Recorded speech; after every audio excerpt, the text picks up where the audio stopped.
ಬೇರೆ ದಿನ ಕೆಲವು ವಿಚಾರಗಳನ್ನು ತಮ್ಮ ಗಮನಕ್ಕೆ ತಿಳಿಸುವಂತ ಕೆಲಸ ನಾನು ಮಾಡ್ತೇನೆ.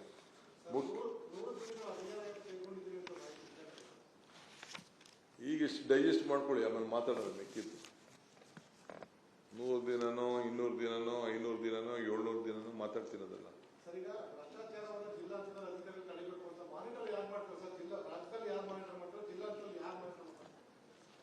ನೋಡಿಯಪ್ಪ,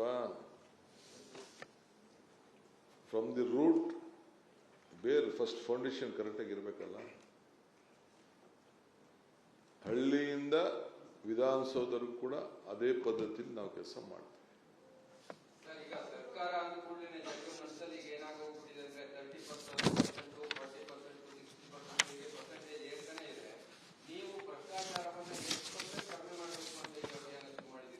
ಯಾವ ಪರ್ಸೆಂಟ್ ಇಲ್ಲ, 0% ಅನ್ನಿಸ್ತೀವಿ.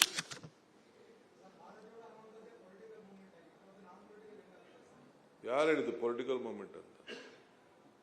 ಭಾರತವನ್ನು ಒಂದ್ ಮಾಡಿ, ಹೃದಯಗಳನ್ನ ಒಂದ್ ಮಾಡೋದು ಶಾಂತಿಯ ತೋಟ. ಈಗ ನಾವು ಇದನ್ನ ಹೇಳ್ತೀವಲ್ಲ, ಕುವೆಂಪುರವ್ರದ್ದು ಹಿಂದೂ ಮುಸ್ಲಿಂ ಕ್ರೈಸ್ತರು ಎಲ್ಲ ಕೂಡ ಒಂದಾಗಬೇಕು ಅಂತೆಲ್ಲ ಹೇಳ್ತೀವಲ್ಲ, ಅದೇನು ಪೊಲಿಟಿಕಲ್ ಮೂವ್ಮೆಂಟಾ? ಒಬ್ಬೊಬ್ಬರು ಲೀಡರ್ ಒಂದೊಂದು ಕೆಲಸ ಮಾಡಿರ್ತಾರೆ.